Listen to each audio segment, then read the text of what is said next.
it is clear to me that Jeff Sessions, who is my dear friend, cannot make this decision about Trump. So there may be nothing there, but if there's something there that the FBI believes is criminal in nature, then for sure you need a special prosecutor.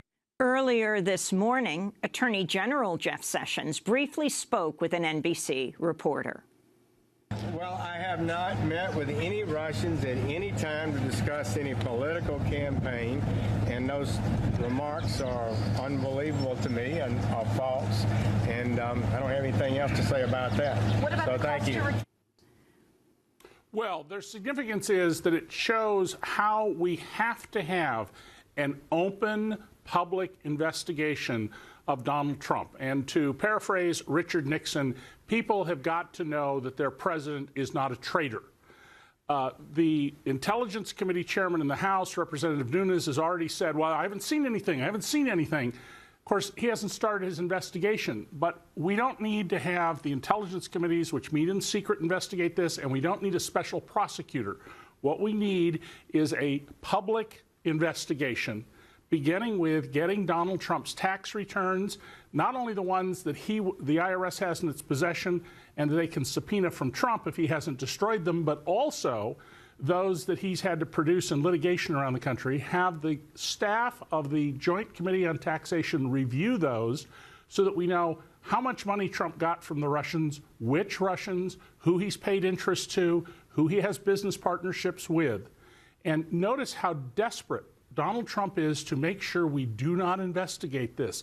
How Jeff Sessions tries to blow off the fact that he spoke to the Russian ambassador and yet twice in a hearing and then in a letter said he'd had no contact with the Russians when he was, by his own account, a surrogate for the Trump campaign.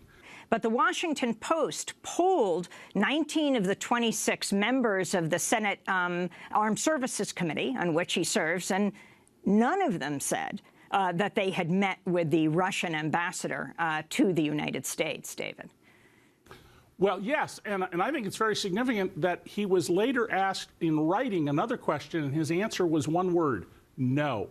Jeff Sessions is an experienced politician. He has been masterful at obscuring his racist conduct and attitudes. That's how he got all the way to Attorney General. And here he has shown at a minimum, at an absolute minimum, that he cannot have anything to do with the investigation of Donald Trump. He was the first senator to back Donald Trump. He has made it clear that he doesn't think there's anything here. And so he has to recuse himself at an absolute minimum from any involvement. What Donald Trump wants first and foremost here, Amy, is to make sure there is not a proper investigation. And Donald Trump, who I've known nearly 30 years, has a long history of compromising the FBI, compromising grand juries, compromising the Federal Office of Ethics, the New Jersey Attorney General's office, so that investigations of him are not properly done. People really need to make sure and demand that we have an open, public, bipartisan, no-holds-barred investigation, and it starts with review of Donald Trump's tax returns, which Congress has the right to see under a 1920s law. But I want to begin, Jim, with you talking about these revelations that have just come out and what you find most significant. Well, I think the contradiction in the Sessions speech to the talk to the UN, to the Senate, and also his a conflict of interest here, I think, in terms of having to preside over the FBI investigation at the same time that he may well have had conversation. You know, this guy Kiselak is a pretty significant player in the Russian orbit.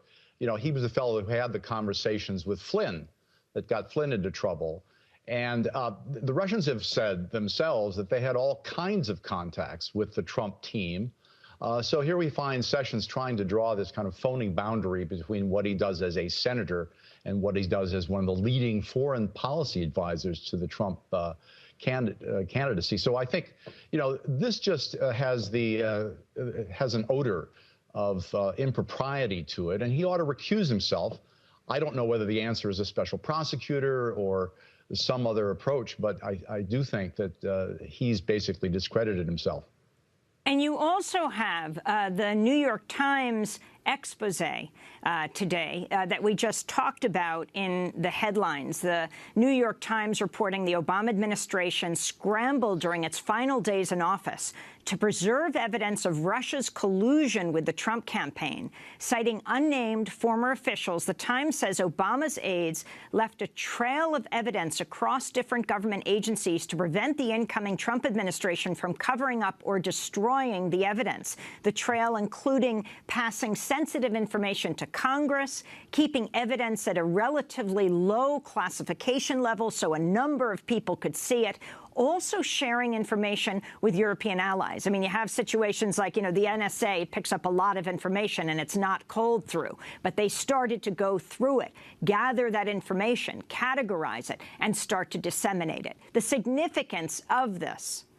Well, I think first of all, they have our own intelligence community obviously very concerned about this administration.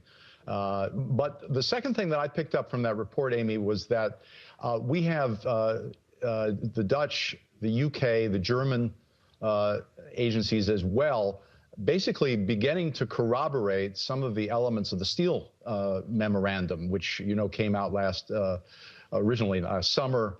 This is the MI6 guy who is making all these allegations about Trump compromat and the Rosneft deal, a lot of details there. But basically, we're finding that these other intelligence agencies, the United States is not the only organization, not the only country with intelligence agencies, they are coming out with findings that are basically corroborating some of the elements of that commission, that there were, in fact, meetings of the Trump team with Russians in Europe during the period that the Steele memorandum claimed. So that's also very important, and I think we're going to have to see exactly what that means.